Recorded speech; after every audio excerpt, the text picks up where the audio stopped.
ভাত খায় না। মূর্খ মানুষের টাইলসওয়ালা বিল্ডিং নাই, মূর্খ মানুষের গাড়ি নাই, মূর্খ মানুষের সুন্দরী বউ নাই, মূর্খ মানুষের আপনার ক্ষমতা নেতাগিরি নাই, মূর্খ মানুষের মধ্যে কোনো নেতৃত্ব নাই। এই দেশে কোনটা পদ পায় নাই, এরকম মূর্খ মানুষ এমপি হয়েছে, চেয়ারম্যান হয়েছে, মেম্বার হয়েছে, পদ পদবীর অধিকারী, এমন মূর্খ মানুষ নাই। আমার লোকে চলেন, আমরা লাকসা মাছ আই দেখেন, হাজার হাজার কোটি টাকার মালিক, হাজার হাজার কোটি টাকার মালিক। ঢাকা শহরে এত বড় ফ্যাক্টরির মালিক, যে ওনার ফ্যাক্টরি যেখানে, ওনার ফ্যাক্টরির যেটা নাম, ওই জায়গার নামও ওইটা। আমি বলতাম না, ইচ্ছা করে না, ওই এলাকার নামে, ওই নামে, ফ্যাক্টরির নামে নাম, ওই গাড়ি থামে ওনার ফ্যাক্টরির নাম বললে, স্টেশনের নাম ওইটা। ঢাকা শহরে একটা পূর্ণাঙ্গ মডেল টাউনের মালিক, একটা দুইটা বিল্ডিং এর মালিক না, একটা মডেল টাউনের মালিক, হাজার হাজার কোটি টাকার মালিক। কিন্তু উনি মূর্খ বকল, ওনার অধীনে পিএইচডি ডিগ্রিধারী চাকরি করে, ওনারে স্যার কয়, জি জি স্যার, জি জি বস, জি বস। উনি বসও বোঝে না, স্যারও বোঝে, উনি তো সরুও বোঝে না, সরেও বোঝে, উনি বোঝে শুধু ভাত, উনি শুধু বোঝে টাকা। তাহলে উনি দুনিয়া ভোগ করলো কেমন? উনি দুনিয়া, উনি আমাদের এলাকায় বলে, মানে আমাদের দেশে বলে ওই লোকের ব্যাপারে, কয় যে সময় পাকিস্তানিরা চলে যায় 1971 সালে, ওনারে বলে 1 ট্রাক টাকা দিয়ে গেছে। মানে বেহুদা কথা, মানে এত টাকা দেখছে যে এই জন্য বলে যে টাকা দিয়ে গেছে বলে। আল্লাহ তাআলা দিয়েছে, কার ইচ্ছা বলে, ইন্না রাব্বী ইয়াবসুতুর রিজকা লিমান ইয়াশা ওয়া ইয়াকদির। আল্লাহ বলে, বন্ধু আপনি বলে দেন যে আমার রব, তার ইচ্ছা সম্পূর্ণ, তিনি যাকে চান রিজিক বেশি দেন, বাড়িয়ে দেন, আবার তিনি যাকে চান রিজিক কমিয়ে দেন। দোস্ত, রিজিক মূলত জমিনে না, কোরআনুল কারীমে স্পষ্ট আল্লাহ বলছে, ওয়াফিস সামাই রিজকুকুম, আসমানে রিজিক, আসমানে। বন্ধু, আসমানে রিজিক। দুশমন তোমাদেরকে ধোঁকা দিছে, ধোঁকা দিছে, ধোঁকা। কোরআন পড়ো না, দিন শিখো না, আলেম হইও না, আল্লাহর পথে চলো না, বাতে মরে যাইবা, অভাবে মরে যাইবা, পথে পথে ঘুরবা না। দোস্ত, কোন আলেমে দিন পথে মরে নাই, বাতেও মরে নাই, পথে পথেও মরে নাই। আল্লাহ তাআলা আলেম বলো আর পাবলিক বলো, আওয়াম বলো আর জনসাধারণ বলো, প্রত্যেকের জন্য রিজিক আল্লাহ বরাদ্দ রাখছে। লা নাসআলুকা রিজকা নাহনু নারযুকুক। আল্লাহ বলছে, বান্দা, রিজিকের জন্য আমি তোমাদের কারো কাছে সাহায্য চাই না, আমি একাই সকলকে রিজিক দেব। আল্লাহ বলেন, ওয়া ইন মিন শাইইন ইল্লা ইনদানা খাযাইনুহু, আমার কাছে সমস্ত কিছুর ভান্ডার আছে। ভান্ডারে ভান্ডার, খাযাইন মানে আমার কাছে সব কিছু আছে, পরিমিত না, ভান্ডারে ভান্ডারে, ভান্ডারে ভান্ডারে, সীমাহীন। তবে আমি ওমা নুনাজ্জিলুহু ইল্লা বিকাদারিন মা'লুম, আল্লাহ বলে জমিনে আমি সবকিছু নাজিল করি পরিমাণ মতো করে। কি করে বলেন না? আপনি মনে করেন আমি, আমার বিবি আর আমার 4টা ছেলে মেয়ে, এখন যদি আমরা 6 জন আগামী 30 বছর পর্যন্ত মনে করেন, বা 20 বছর পর্যন্ত আমাগো 6 জন মানুষের যে আলুগুলো লাগবে, খানার আলু, মনে করেন আল্লাহ যদি বলে, আনিস এই তোমাগো ফ্যামিলির 6 জনের 30 বছরের আলু দিয়ে দিলাম, আমি এটি থুমুকো, কথা বলে না, আমি আমার আলু এটি রাখবো, এবার পেঁয়াজ রসুন আদা এটি থুমুকো। বুঝলেন না? আমরা যে অনেক সময় বলি না, অনেক বয়স্ক, আরে আমি মরলে জি ফুড গুলা জানি কেমনে চলবো, না আমনে চললে বাকিরা বহন খাইব। পৃথিবীতে আমনের পরে তো আর বাচ্চাকারী হইতো না, কেউ আমনের পরে বাকিরা বহন খাইব, শুধু চা খাইব। আমনে মরার আগে সব করে দিয়ে যেতে হবো। সুদে পারেন, ঘুষে পারেন, কিস্তিতে পারেন, ওজনে কম দিয়া পারেন, বাটপারি করে পারেন, সিটারি করে পারেন, যেমনি পারেন উপার্জন করে জিফুত মানুষ করে দিয়ে যাইতে হবো। হারাম করে জিফুত মানুষ হয় না, সুদখোরের সন্তান ইনসান হয় না বেটা, মানুষ হয় না, মানুষ হয় না বেটা। হারামখোরের সন্তান মানুষ হয় না, মানুষ হয় না বেটা, মানুষ হয় না বেটা। দুনিয়া ভোগ করে বেটা, দুনিয়া ভোগ করে, ভাত খায়, ঘুম যায়, পেশাব পায়খানা করে, সংসার করে, বিবি বাচ্চা পালে, ইনসান হয় না। সুদের টাকায় মানুষ হয় না, ঘুষের টাকায় মানুষ হয় না, কিস্তির টাকায় মানুষ হয় না, 2 নম্বরই উপার্জনে মানুষ হয় না বেটা। ইনসান ভিন্ন কিছু, ইনসান ভিন্ন কিছু, ইনসান ভিন্ন কিছু। অতএব আজকে অনুরোধ করলাম বাবাদেরকে, একজনও যদি শুনে থাকেন, আপনি ভাবেন আল্লাহর কোরআন দিয়ে গেলেন না, যে ফ্যামিলির সন্তানদেরকে কি দিয়ে গেলেন বাবা?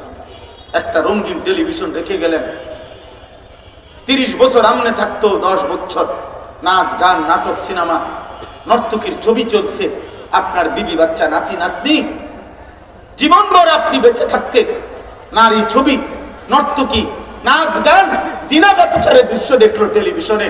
আপনি এখন মরার পরেও এই টেলিভিশন রাইখা ঘরে চলে গেলেন, কবরে কি রেখা গেলেন? ঘরে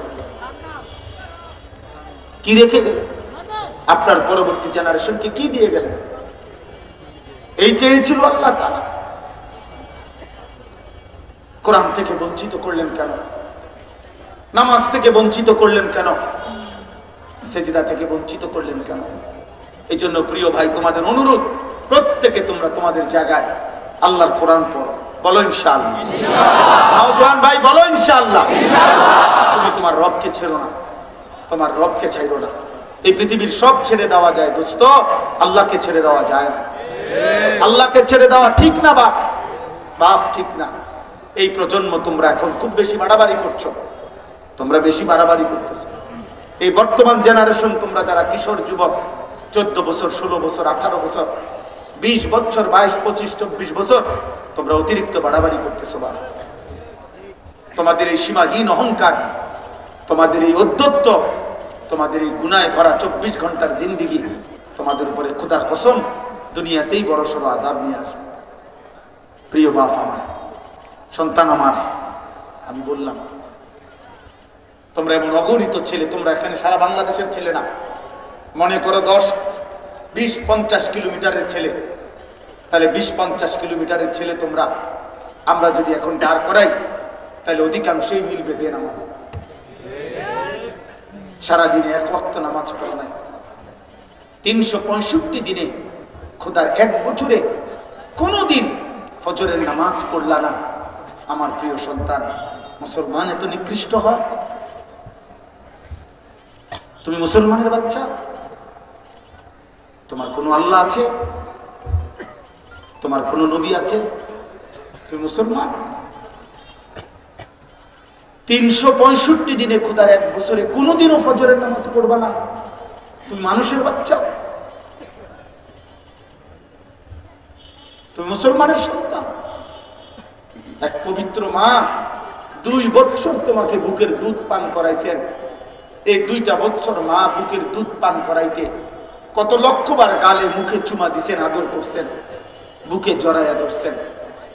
এই বাবা কতবার মাথায় হাত বুলাইছেন, কত হুজুরের কাছে, কত আলেমের কাছে, কত আত্মীয় স্বজনের কাছে তোমারে দাঁড় করাইছে, হুজুর মাথাটা মুছা দেন, আদর করে দেন, আমার বাচ্চারা যেন আল্লাহ মানুষ বানায়। কত মানুষের হাত বুলাইছে, দোয়া করে দিছে, তোমার চাচি, তোমার মামি, তোমার ফুফি, তোমার খালা, তোমার দাদি, তোমার নানি, তোমার দাদা, তোমার নানা, তোমার গ্রামের হুজুর, তোমার মসজিদের ইমাম সাহেব, তোমার মসজিদের মুয়াজ্জিন, তোমার এলাকার কোন আলেম দ্বীন, এতগুলো মানুষের হাত বুলাই দিছে। মা তোমার এই পবিত্র স্নেহে বুকের দুধ পান করাইছে। বাবা তোমার জন্য উপার্জন করতে গিয়ে মিনিটের পর মিনিট, ঘন্টার পর ঘন্টা, বড়া দুপুরে মাথার ঘাম পায়ে ফেলাইছে। বিনিময়ে বাবার স্বপ্ন এই ছিল, মায়ের স্বপ্ন এই ছিল, 16 বছর বয়সে তুমি সারা রাত নারী দেখবা, উলঙ্গ ছবি দেখবা, জিনার ব্যভিচারের দৃশ্য দেখবা, 1 ওয়াক্ত নামাজ পড়বা না, না আল্লাহ চিনলা, না রসুল চিনলা, না সুন্নাত চিনলা, না দিন চিনলা, না নামাজ চিনলা, না গোলামি চিনলা। হায় হায় মুসলমানের বাচ্চা, এত বড় নাফরমান কেমনে হইলি বাপ? এই বাপ, মায়ের দুধের এই বদলা? এই নাফরমান, যারা বেঈমানের মতো চুল রাখছো, তোর কোনো বাপ নাই? তোর আব্বা তোর এই চুল রাখা শিখাইছে? তুই জন্মের পরে বাপ দেখো না? তোর জন্মের পরে তোর কোনো বাবা ছিল না? তোর কোনো অভিভাবক নাই বেটা? তোর এলাকার কোনো মানুষ নাই? তোর কোনো মুরব্বী নাই? কোন বেঈমানের মতো চুল রাখে?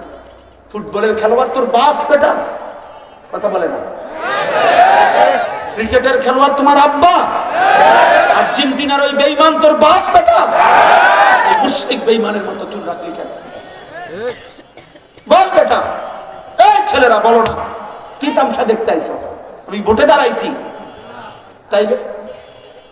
আজকের দিনে এই এখন বললাম, এশার নামাজ যারা পড়ো নাই, মাগরিবের নামাজ পড়ো নাই, আজকের সারা দিনে এক ওয়াক্ত নামাজ পড়ো নাই, তোমার ভালোবাসা দিয়ে আমি কি করব? তোমার ভালোবাসা দিয়ে আমি করব কি বেটা? কি করবো আমি বেটা? নাফরমান, তুমি বের হয়ে যা বেটা, বাইরে বেটা, তোর মতো অপদার্থ দিয়ে আমি করবো কি বেটা? আমি তো এত 5 ঘন্টা সফর করে আইসাও, আমি তো আমার জামাতে আগে এশার নামাজ পড়ছি, এরপরে এখানে আসছি। তোমরা যারা নামাজ পড়লা না, বাইরে হবে এখন থেকে। তুমি তো আল্লাহর দুশমন, তুমি তো রাসূলুল্লাহর দুশমন, তুমি আমার প্রিয় হবা কিভাবে? তুমি কইবা আমি আপনারে মহব্বত করি, আমি আপনার খুব ভক্ত, আমি আপনার লেগে উঠতালাম না একদম। হ্যাঁ, মক্কল ঠাউরাইছে, ব্যাককল ঠাউরাইছেন আমারে। বলো মিয়া, এমন মালিক বললা কেন? এমন রব ছেড়ে দিলা কেন? বলো আব্বা, বলো। আজকে ওয়াদা করো, আজকে রাত থেকে নামাজ পড়বা, বলো ইনশাআল্লাহ। এখন পড়বা, বলো ইনশাআল্লাহ। ওই নওজোয়ান, এখন বলো ইনশাআল্লাহ। 30 বছরের নিচে যাদের বয়স, তোমরা হাত তোলো, হাত তোলো যাদের বয়স 30-এর নিচে।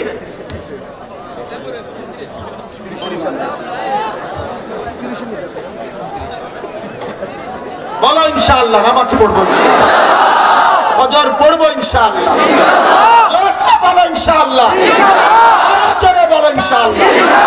কোন নামাজ? কোন নামাজ? আবার বলো, জোরসে বলো, সবাই বলো ইনশাআল্লাহ। আমি ওয়াদা দিলাম, হাদিসের বক্তব্য এটা, মুসলমানের যে সন্তান ফজর পড়বে নিয়মিত, ইনশাআল্লাহ ওই সন্তান আগামী দিনে ইমাম মাহদীর সৈনিক হবে, দাজ্জালের বিরুদ্ধে লড়বে, পৃথিবীর শেষ ইহুদিটাকেও জিহাদ করবে তাদের বিরুদ্ধে, এবং ওই নওজোয়ানদের দ্বারাই সারা বিশ্বময় কালেমার পতাকা উড়বে। ফজরের মুসল্লি যারা মাহদীর সৈনিক, তারা ফজরের মুসল্লি যারা দাজ্জালের বিরুদ্ধে লড়বে, তারা ফজরের মুসল্লি যারা ইহুদিদের বিরুদ্ধে জিহাদ করবে, তারা ফজরের মুসল্লি যারা বিশ্বময় কালেমার পতাকা উড়াবে, তারা ইনশাআল্লাহ। এটা হাদিস, এটা হাদিসের বক্তব্য থেকে মাহদী আসবে, ঈসা আলাইহিস সালাম আসমান থেকে নামবে, দাজ্জালের জুলুম চলবে, আর ঈসা নবী আর মাহদী ফজরের মুসল্লিদেরকে সাথে নিয়ে শেষ যুদ্ধ দাজ্জাল এবং ইহুদিদের বিরুদ্ধে চূড়ান্ত শেষ লড়াই শুরু হবে ফজরের নামাজের পরে।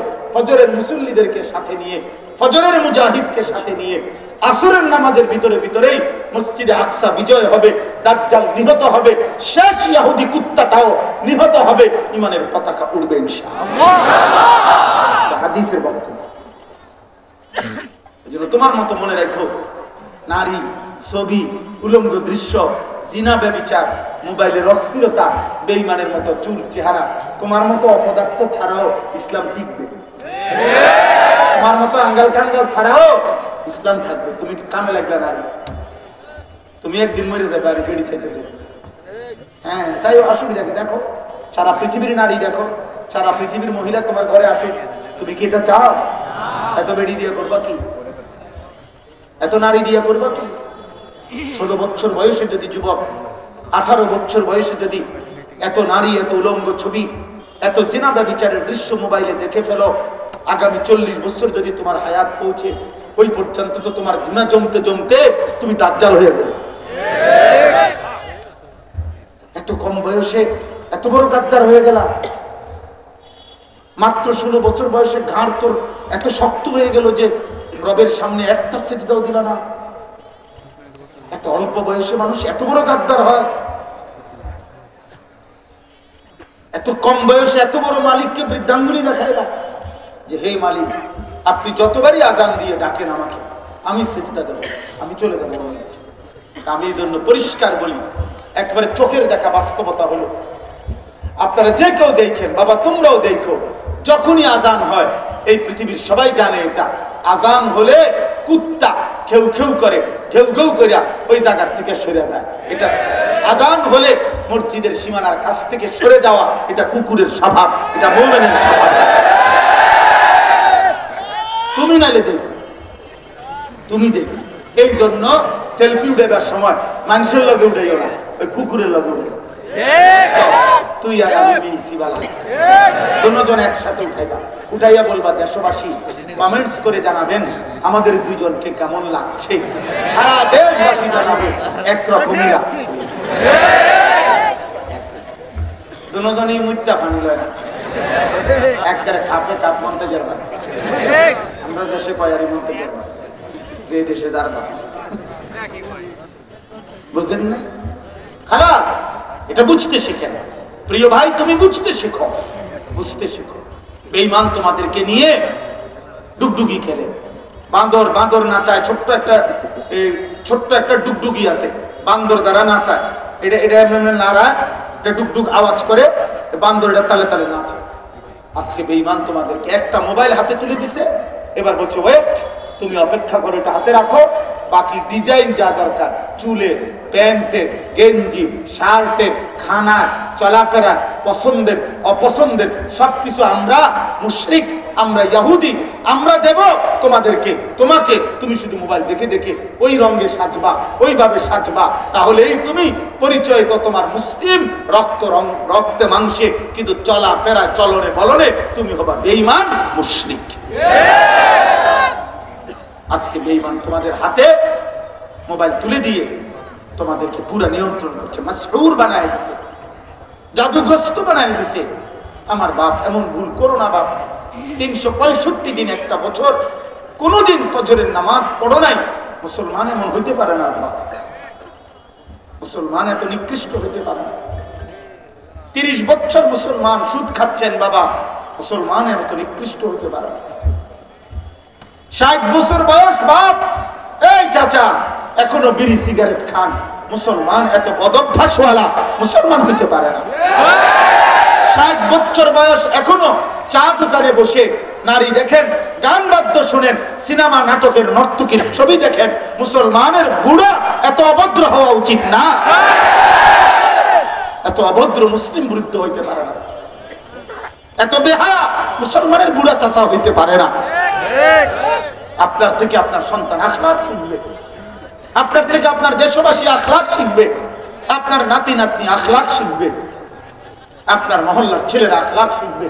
আপনি প্রকাশ্য দিবালোকে বসে বসে বিড়ি খান, সিগারেট খান, কথা বলতে লাগলেই গালি দেন, নাটক সিনেমা নর্তকীর ছবি, নাটক সিনেমা টেলিভিশনে দেখেন, আস্তাগফিরুল্লাহ। এটা মুসলমানের বুড়া? মুসলমানের দাদার আদর্শ এটা হবে? মুসলমানের চাচার আদর্শ এমন হওয়া উচিত? আল্লাহ আমাদেরকে হেফাজত করে, আল্লাহ আমাদেরকে হেফাজত করে। আমি বললাম আল্লাহর কোরআন থেকে বঞ্চিত হবেন না। প্রিয় ভাই নওজোয়ান, তুমি শিখো, তোমার স্কুলের পড়ার ফাঁকে তুমি শিখো। তুমি শুক্রবারে একটা টাইম বাইর করো, বৃহস্পতিবার একটা সময় বাইর করো, তুমি ফজরের পরে একটা টাইম বাইর করো। তুমি ফিকির করলে একটু একটু, আজকে বাংলাদেশে আলহামদুলিল্লাহ আমাদের মহান বুজুর্গদের ধারাবাহিক মেহনতে আল্লাহর দয়ায় আজ বাংলাদেশের অবস্থা হলো এমন 1 কিলোমিটার জায়গা নাই যে 1 কিলোমিটারের ভিতরে কোনো মাদ্রাসা নেই। চারিদিকে আল্লাহর কোরআন শিখানোর এত বেশি ব্যবস্থাপনা থাকার পরেও আল্লাহর কোরআন থেকে বঞ্চিত হইলা কোন যুক্তিতে? ইনসাফ কি বলে? আজকে যদি হইতো যে হুজুর এখান থেকে 30 মাইল দূরে মাদ্রাসা, আমার প্রতিদিন ওইখানে যাওয়ার সম্ভব না, আমার ব্যবসা আছে, দোকান আছে, আমার সংসার চলতো না, নাইলে আমার কৃষি আছে, ক্ষেত খামার আছে, ভালো কথা। সাহাবায়ে কেরাম এক বেলা কৃষি করতেন, এক বেলা নবীর কাছে দ্বীন শিখতেন, এক বেলা খেজুর আঙ্গুরের বাগানে কাজ করতেন, আরেক বেলা নবীজির কাছে দ্বীন শিখতেন। আল্লাহর কসম, কিতাবের মধ্যে আমি নিজে পড়ছি, ইয়াবুসুল ইলমা, সাহাবারা ইলম চর্চা করতেন ফি মাজালিসিহিম, যেখানে বসতেন ওনারা, যে কোনো মজলিসে, অফি মাসাজিদিহিম, মসজিদে, অফি আসওয়াকিহিম, তাদের বাজারে, বাজারে হাটে ঘাটে সর্বত্র দিন চর্চা করতেন, ইলম চর্চা করতেন। সাহাবায়ে কেরাম ভাগ করে নিতেন যে ভাই আজকে তুমি আমার ক্ষেত তোমার ক্ষেত দুইজনের ক্ষেত, তুমি খেয়াল রাখবা, তুমি চাষাবাদ করবা, আমি নবীজির দরবারে থাকবো, নবীর সব কথা শুনে আসার পরে আমি আসবো তোমারে শুনামু। আবার তুমি পরের দিন যাইবা, তুমি নবীর দরবারে থাকবা, আমি আমগো দুইজনের ক্ষেত আমি চাষাবাদ করব। আল্লাহর কসম হযরত ওমর একজন সাহাবীকে সাথে নিয়ে এইভাবে নবীজির দরবারের কথাও শুনছেন আর উপার্জনের কাজটাও করছেন। তো হাদিস দিন শিখছেন, দিন শিখছেন। বুড়া মিয়ারে আপনি বয়স্ক লোক বলবেন চাচা একটা সূরা শিখেন, ওযু নামাজটা ঠিক করেন না, আগের এই বয়স নাই, ওযুর শরীরে দেয় না, কুলাইতারি না, ওনার বুড়ো হয়ে গেছি। তামনে সাদ হয় না কিতা করে আপনি যে গপ পাইতে লইলে আপনার গফে কেউ থামাইতারে না, কথা বলেন। আপনি যে সারা বিশ্ব বুদ্ধি দেন, সাধুয়ানে বইয়া বইয়া গীবত করেন, হ্যাঁ, আপনি যে রাজনীতির আলাপ করেন, আপনার এই বয়সে আপনি জিগাইছে কে দেড় যে এনে যা কাইতক বলে শীতক আপনার কিতা, আপনার না বলে জান চলে না, কথা বলেন না কেন? আপনার না বলে জান চলে না তো আপনি বেনবেন করেন কেন? চা দোকানে বইবে গপ মারেন কেন? এটা করলে পারেন। দুনিয়া সব ভাত খাইছে মাত্র, এখন আবার আপেল খাবেন নি, হ দাও 2 পিস দাও, মালটা খাবেন নি, হ খাও, আনার খাবেন, হ খাও, চা দিতাম নি, হ চা দাও, বহন দেই আরেকটা, হ বহন দাও, 10 টাকার বুট দেই, হ বুট দাও, কারণ দোকানে তো থাকতে এগুলো উড়াই দিব না, না খাইলে কিছু। আপনি দুনিয়ার সব বুঝেন, আখিরাত বুঝেন না কেন? আপনি কবর বুঝেন না কেন? এই বাপ, আরে আমার কথা রাগ হইেন না, দুনিয়ার ঘর আপনার, আপনার দাদায় মাটি ফেলাইছে, ভিটা ভাঙছে, আপনার বাবাই হয়তো চারিদিকে বাউন্ডারি ওয়াল দিছে, আপনি আইয়া বিল্ডিং করছেন, 3 পুরুষ লাগাইয়া 4 পুরুষ লাগাইয়া হয়তো দুনিয়া সাজানো যায়, দুনিয়ার ঘর তৈরি করা যায়, কিন্তু মাটির নিচে আপনার আরেকটা ঘর আছে, সেই ঘরের নাম কবর। এই কবরের ঘর আল্লাহর কসম আপনারটা আপনি না সাজাইলে জিফুত নাতি নাতি সেটা সাজাইতে পারবে না, পারবে না, পারবে না, দন্তান না কেন না। এই জন্য মাটির উপরে ঘর পরের ওয়ালারাও করতে পারবে, কিন্তু মাটির নিচের ঘর আমাকেই সাজাইতে হবে, আমাকেই সাজাইতে হবে। আপনি যেদূর পারছেন এদূর রাখা যান, বাকিটা আপনার ফুটে পড়বে, কিন্তু কবর আপনি সাজান, আখিরাত আপনি সাজান। কেন আল্লাহর কোরআন পড়বেন না? এই জন্য আজকে এটা মাঝখানে লম্বা বললাম, দয়া করে প্রত্যেকে নিয়ত করেন আল্লাহর কোরআন পড়বেন। বলেন ইনশাআল্লাহ, বলেন ইনশাআল্লাহ, বলেন ইনশাআল্লাহ। এবার আসেন, আমার কথার প্রসঙ্গ আমি শেষ করতে চাচ্ছি। যখন মক্কার কুরাইশরা এই কথা বলতেছিল যে কোনোভাবে কোরআনের বিকল্প কোনো কিছু দিতে পারছে না, তো মক্কার একজন কুরাইশ সর্দার আনাস ইবনে নজর, এই কুরাইশ সর্দার, সে এই কথাবার্তা তো বলে বলে এরই মধ্যে একদিন ইরান দেশে পারস্য সফরে গেছে ব্যবসার কাজে। সে ওইখানে গিয়া দেখছে ইরানে যে ওইখানকার মানুষ বিকালবেলা সন্ধ্যাবেলা জায়গায় জায়গায় গোল হইয়া মজমা জমাইয়া বসে। কি করে? ওই মজমার মধ্যে সবাই গোল হইয়া বসে, আর একটা গায়িকা, নর্তকী, দাসী, যে গান গাইতে জানে, নাচতে জানে, বাদ্যের তালে তালে সে নাচে, আর পুরান দিনের কিচ্ছা কাহিনী সুর দিয়া দিয়া টাইনা টাইনা শোনায়, আর বাকিগুলা মানুষ খুব মনোযোগ দিয়া তার কথা শোনে। এই ছিল, সে এটা খেয়াল করছে। তখন এই আনাস ইবনে নজর সে বলল যে এই যে মানুষগুলো এই গায়িকার গান এবং বাদ্য, নৃত্য, নাচ, এই গানের আসর, এইটা এত মনোযোগ দিয়ে শুনতেছে, এটা হইতে পারে মুহাম্মদের কোরআনের একটা বিকল্প কিছু। নাউজুবিল্লাহ। এই তখন সে অনেক দাম দিয়া চড়া মূল্যে একটা দাসী, কৃতদাসী, যে গায়িকা, যে নাচতে জানে, গাইতে জানে, এরকম একটা দাসী ইরান থেকে কিনে, তখন তো দাসী কেনা বেচা হইত, তো এই দাসী কিনা মক্কায় নিয়ে আসছে। মক্কায় আনার পরে সে এবার মক্কার কুরাইশদেরকে বলছে, এইবার মুহাম্মদের কোরআনের বিপরীত আমি একটা জিনিস তোমাকে দেখাইতেছি। তখন সে সবাইকে একত্র করে এই গায়িকাকে বলছে তো গায়িকা বাদ্যের তালে তালে সে গান শুনাইতেছে, পুরান দিনের কিচ্ছা কাহিনী এগুলো শুনাইতেছে। তখন আস্তে আস্তে দুষ্ট প্রকৃতির চরিত্রহীন কিছু লম্পট মানুষ, কিছু যুবক, কিছু মহল্লার মানুষ আস্তে আস্তে ওই মজা গায়িকা দেখে, নর্তকীরে দেখে, এরপরে আপনার যুবতীর শরীর দেখে, নাচ দেখে, বাদ্যের তালে তালে গান শুনে, এগুলো শুনবার জন্য যখন আস্তে আস্তে কিছু লোক জমা হইতেছে, তখন আনাস ইবনে নজর এই কাফের সে ঠাট্টা করত আর বলতো, মুহাম্মদ এইবার বুঝবা তোমার কোরআনের বিকল্প। দেখি তোমার কোরআন শুনে কয়জন, আমার নর্তকীর গান শুনে কয়জন। আল্লাহ তাআলা তখন এই বেঈমানের এই আচরণের এই জবাবে, যে গান বাদ্য আল্লাহর কোরআনের বিপরীতে গান বাদ্য গায়িকা, গানের আসর, নৃত্যের আসর, নায়িকার আসর, এই ব্যবস্থাপনা যে করলো, তাদেরকে আল্লাহ জবাব দিতে গিয়ে কোরআনের বিপরীতে যারা এটা করেছে তাদের জবাবে আল্লাহ তাআলা কোরআনুল কারীমের এই 21 নম্বর পারা 31 নম্বর সূরা, সূরা লোকমানের এই 6 নম্বর আয়াত নাযিল করছে। কথা বুঝছেন? আল্লাহ কি বলছে দেখেন, অমিনান নাসি মান ইয়াশতারি লাহবাল হাদিস। আল্লাহ বলে, হে নবী, কিছু মানুষ আছে এমন যারা প্রতিনিয়ত বেহুদা, অনর্থক, অপ্রয়োজনীয়, গুনাহ মিশ্রিত কথাবার্তা সংগ্রহ করে, ক্রয় করে মানে সংগ্রহ করে। এই গুনাহ মিশ্রিত কথা, অনর্থক কথা, বেহুদা কথা সমস্ত তাফসীরের মধ্যে আছে।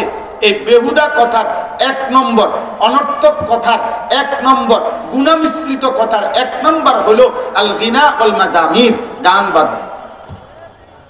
কি বলেন? গান বাদ্য।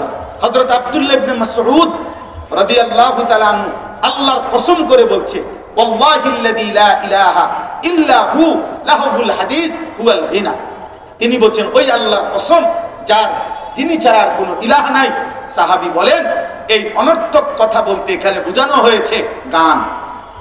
এই গান বাদ্য, আল্লাহ বলে গান বাদ্য গায়িকা, নৃত্য, নায়িকা, এই গানের আসর যারা জমায়, নাচের আসর যারা জমায়, বাদ্যের আসর যারা জমায়, লিয়ুদিল্লা আন সাবিলিল্লাহ, আল্লাহর পথ থেকে আল্লাহর বান্দাদেরকে পথভ্রষ্ট করার জন্য, বিগাইরি ইলমিন, মূর্খতা বশত, মানে নিজেদেরকে তো মনে করে বুদ্ধিমান কিন্তু আসলে তারা মূর্খ।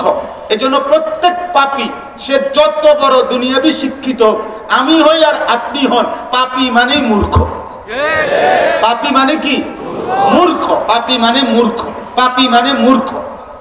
প্রতিটা পাপ মূর্খতা, প্রতিটা পাপ অজ্ঞতা, প্রতিটা পাপ। এজন্য কোরআনুল কারীমের মধ্যে আছে, ইউসুফ আলাইহিস সালাম 40 বছর পরে যখন ওনার ভাইদের কাছে, 10 ভাইয়ের কাছে মিশরে যেদিন পরিচয় দিছে, ওনার পরিচয় তুলে ধরতে চাইছিলেন, তখন তিনি একটা প্রশ্নই করছিলেন ওনার ভাইদেরকে, যে হালা আলিমতুম মা ফাআলতুম বিইউসুফা ওয়া আখিহি ইদ আনতুম জাহিলুন। বলছে, তোমাদের কি মনে আছে যে তোমরা তোমাদের ভাই ইউসুফ এবং তার ভাইয়ের সাথে যখন তোমরা জাহেল ছিলে, মূর্খ ছিলে, কি করেছিলে? এই তাফসীরের মধ্যে লিখছে যে এখানে জাহিলুন বলতে বোঝানো হয়েছে ওইটা তো তাদের মূর্খতা, অর্থাৎ তারা যে ওনার ভাইকে ছোট্টবেলায় পানিতে ফেলে দিছে কূপের মধ্যে, এই গুনাহটা, এই পাপটা, এই পাপটাকে উনি বুঝাইছে যে যখন তোমরা মূর্খ ছিলে। এজন্য তাফসীর ইবনে কাসিরে লিখছে, কুল্লু মান আসাল্লাহা ফাহুয়া জাহিল, যে আল্লাহর নাফরমানি করে, যে গুনাহ করে, সে কি? জাহিল, সে মূর্খ, সে মূর্খ। আল্লাহ কোরআনে বলছে, ওয়ালা তাবাররাজনা তাবাররুজাল জাহিলিয়াতিল উলা, অজ্ঞ মূর্খ নারীদের মতো হে ঈমানদার নারী, তোমরা বেহায়া, বেপর্দা, নিজেদের সৌন্দর্য প্রদর্শন করে বের হয়েও না। এজন্য যে নারী নিজের রূপ, নিজের সৌন্দর্য, নিজের চেহারা, নিজের যৌবন, নিজের শরীর, নিজের পোশাকের চাকচিক্য, এমনকি বোরকার উপরেও যদি ডিজাইনেবল বোরকা, চাকচিক্যময় বোরকা প্রদর্শন করে, ওই নারী অজ্ঞ, মূর্খ, জাহেলদের অন্তর্ভুক্ত। ওইটা বেটি না, ওটা প্লাস্টিক, প্লাস্টিক, প্লাস্টিক, হ্যাঁ হ্যাঁ প্লাস্টিক। নারী বলে তাকে নারীত্ব থাকে যার। আর আল্লাহর নবী বলছে আল মারআতু আওরাতুন, নারী বলে তাকে গোপনে থাকে যে, আড়ালে থাকে যে, লুকিয়ে থাকে যে, নিজেকে পর্দায় আবৃত রাখে যে। এজন্য আল্লাহ বলেন অজ্ঞতা বশত, ওই শ্রোতা নামে গেছে কেমন শক্ত শ্রোতা দেখছে, এই এখন নামছে শ্রোতা গাছে, আল্লাহর কুদরত। তো বলতেছেন মানুষদের মধ্যে থেকে কিছু লোক আপনার যারা গান বাদ্যর আয়োজন করে মানুষকে আল্লাহর পথ থেকে দূরে সরাবার জন্য অজ্ঞতা বশত হুজুয়া, এবং আমার কোরআনকে, আমার শরীয়তকে, আমার বন্ধুর দাওয়াতকে, কালেমাকে যারা উপহাস করে, ঠাট্টা করে, আল্লাহ বলেন উলাইকা লাহুম আযাবুম মুহিন। আমি আল্লাহ স্পষ্ট জানিয়ে দিলাম, আমি আল্লাহ তাদের জন্য নির্ধারণ করেছি অত্যন্ত নিকৃষ্ট, অপমানকর, লজ্জাকর আযাব। আযাব, আমি আযাব রেখেছি। এখানে দুইটা শব্দ দোস্ত, একটা হলো আযাবুন, আরেকটা হলো মুহিনুন। অর্থ হলো আল্লাহ বলে শুধু আযাব দেব না এমন নাফরমানকে, মুহিন মানে এহানত, এহানত মানে অপমান, আমি তারে বেইজ্জতিও করব, আযাব তোকে আমি অপমান করব। এই জন্য দোস্ত, এই আমার শেষ কথা এটা, যে গান বাদ্য, নারী, ছবি, অস্থিরতা, নারীর আসর, নায়িকার আসর, গায়িকার আসর, তোমার মোবাইলে হোক, টেলিভিশনে হোক, বাস্তবে হোক, সামনাসামনি হোক, রাতের গভীরে হোক, দিনের আলো হোক, এই গানের আয়োজন, বাদ্য, নায়িকা, গায়িকা, নর্তকী, অসভ্য নারী, বেহায়া বেপর্দা নারীর যেই কোনো ব্যবস্থাপনা তুমি যদি মোবাইল দিয়ে করো, তুমি যদি টেলিভিশন দিয়ে করো, তুমি যদি নিজের ব্যবস্থাপনা দিয়ে করো, তাহলে তুমি এই আয়াতের অন্তর্ভুক্ত। তো আল্লাহর ওয়াদা, আল্লাহ বলছে ওকে আমি অপমানও করব, ওকে আমি আযাবও দেব, ওকে আমি আযাবও দেব। এই জন্য দয়া করে আমরা প্রত্যেকেই এই রাত গভীরে অগণিত তাবিঈ, সাহাবী, বুজুর্গান পূর্ববর্তী জামানায় গান এবং বাদ্যের নিকৃষ্টতার উপরে কথা বলছেন। শুধু আমি একটা কথা শুধু বলতে চাই, নবীজি বলছেন শেষ জামানায় আমার উম্মতের উপরে তিনটা বড় আযাব আসবে। এক নাম্বার, তাদেরকে ভূমি ধসিয়ে দাফন করে দেওয়া হবে। দুই নাম্বার, পাথরের বৃষ্টি বর্ষণ করে ধ্বংস করে দেওয়া হবে। তিন নাম্বার, চেহারা বিকৃত করে দেওয়া হবে, অর্থাৎ মানুষের পরিবর্তে শূকর, কুকুর অথবা অন্য কোনো প্রাণীর আকৃতি বানায় দেওয়া হবে। নাউজুবিল্লাহ। সাহাবীরা জিজ্ঞেস করছে, ইয়া রাসূলুল্লাহ, মাতা এটা কখন হবে? নবীজি বলছেন ইজা যাহারাতিল কায়নাত ওয়াল মাআজিফ, যখন গায়িকা বেড়ে যাবে, যখন বাদ্যযন্ত্র বেড়ে যাবে, ওয়াস্তাহাল্লাতিল খামরা, এবং লোকেরা হালাল পানির মতো হালাল মনে করে মদ পান করতে থাকবে। আল্লাহর নবী বলেন তখন কাউকে ভূমি ধসায় দেওয়া হবে, কারো উপরে পাথরের বৃষ্টি বর্ষণ হবে, কারো চেহারা ঘুম থেকে উঠে দেখবে কুত্তার মতো অথবা শূকরের মতো হয়ে গেছে।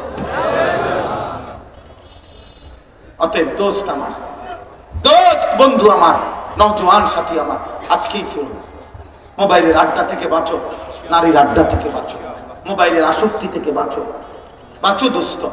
ইমামে আজম আবু হানিফা রাহমাতুল্লাহ আলাইহি বলছে সিমাউল আগানি ফিসকুন ওয়া তালাজ্জুযু বিহা কুফরুন। ইমাম আবু হানিফা বলেন গান বাদ্য শোনা এটা প্রকাশ্য পাপ, আর গান বাদ্য শুনে মজা পাওয়া, স্বাদ পাওয়া, এ গায়িকা দেখে, নায়িকা দেখে, গান শুনে, বাদ্য শুনে তুমি যে তাল পাও, মজা পাও, স্বাদ পাও, হ্যাঁ, তিনি বলছে কুফরুন, এটা কুফরি, কুফরি, কুফর, কুফরি, তাল মারা, আহ আহ কইয়া ওঠে, এরপরে এমন এমন করে না, এটা কি বুঝাই না, তাল উঠলো আর কি, শরীরে মজা পাইলা, এরপরে হাত বাড়ি মারে, পাও বাড়ি মারে, এরকম বলে, হ্যাঁ, টাকা দেয়, ঠিক না? এমন করে কিনা বলেন না কেন? তাহলে এগুলো হলো এই গান শুনে এই মজা পাওয়া, বাদ্য দেখে মজা পাওয়া, নারী দেখে মজা পাওয়া, তাহলে এটা হচ্ছে কুফরুন, কুফরি, কুফরি, কুফরি। আল্লামা ইমাম ইবনুল কাইয়িম আল জাওজি রাহমাতুল্লাহর কিতাব আদ-দা ওয়াদ দাওয়া, এই কিতাবে আমি নিজে পড়ছি। তিনি বলছেন পূর্ববর্তী জামানায় এমন বহু বহু পাপী নাফরমান বান্দা যে ছিল মুসলমান কিন্তু ইমানের হালাত হয়েছে এই যে মৃত্যুর পূর্বে গানে বাদ্যে এত আসক্ত ছিল, নারীতে জিনাতে গান বাদ্যে, যে কিতাবে লিখছে উনি যে পূর্ববর্তী জামানায় এমন ব্যক্তি ছিল, একারে নাম স্থান লিখছে যে তাকে বলা হয়েছে কুল লা ইলাহা ইল্লাল্লাহ